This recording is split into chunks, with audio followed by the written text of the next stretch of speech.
Imagine cleaning an old storeroom, sweeping away dust, and unknowingly breathing in a virus that could make your lungs fill with fluid or even shut down your kidneys. That is the frightening reality of the hantavirus infection, a rare but potentially deadly disease carried mainly by rodents. Even though hantavirus infections are uncommon, they attract attention because of how suddenly and severely they can affect the human body. Understanding how this virus spreads and what it does inside the body is important for both health awareness and prevention.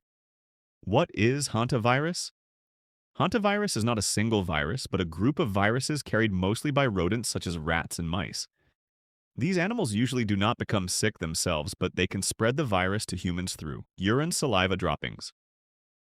The virus becomes dangerous when tiny contaminated particles mix with dust and enter the air. Humans mainly get infected by breathing in these particles. Unlike common cold viruses, hantavirus does not usually spread easily from person to person. Most infections happen through contact with rodent-contaminated environments. Where is it found? Different types of hantaviruses exist around the world. In North and South America, hantaviruses mainly affect the lungs. In Europe and Asia, they more commonly affect the kidneys. Rodent-infested barns, storage rooms, abandoned buildings, and poorly cleaned areas are common places where exposure can occur. What happens after infection? Once inhaled, the virus enters the bloodstream and attacks the cells lining blood vessels. The major problem caused by hantavirus is viral infection of blood vessels leads to increased vascular leakage. Normally, blood vessels carefully control the movement of fluids, but hantavirus damages this control system, making blood vessels leaky. As fluid leaks out, blood pressure drops, organs receive less oxygen, fluid accumulates in tissues. This is why the disease can rapidly become life-threatening. Two major forms of hantavirus disease. 1. Hantavirus pulmonary syndrome, HPS. This form mainly affects the lungs. Early symptoms resemble the flu, fever, fatigue, muscle pain, headache, chills. But after a few days, the disease can suddenly worsen. Fluid begins leaking into the lungs. Leaky lung capillaries to fluid in alveoli to breathing difficulty. The alveoli are tiny air sacs where oxygen exchange occurs.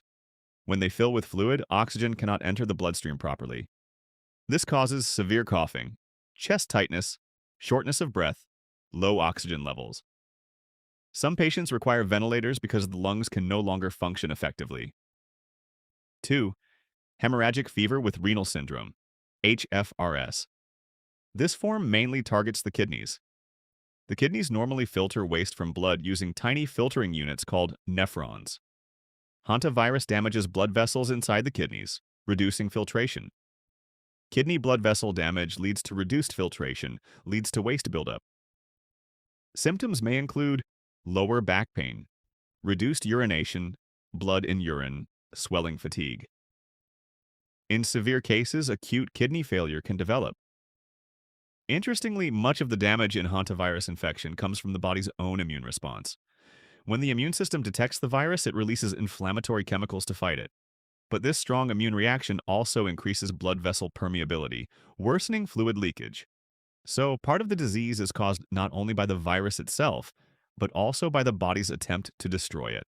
Doctors usually suspect hantavirus based on symptoms exposure to rodents. Blood tests.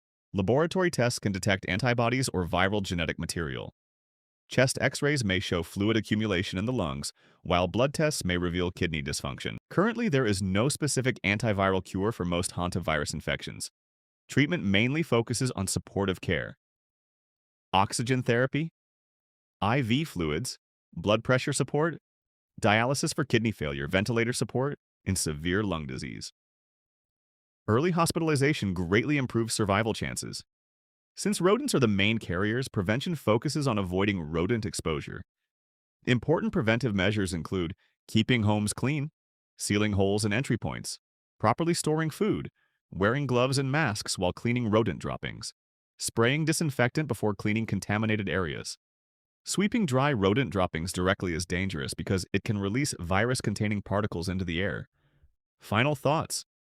Hantavirus is a powerful reminder that tiny organisms can seriously disrupt the human body.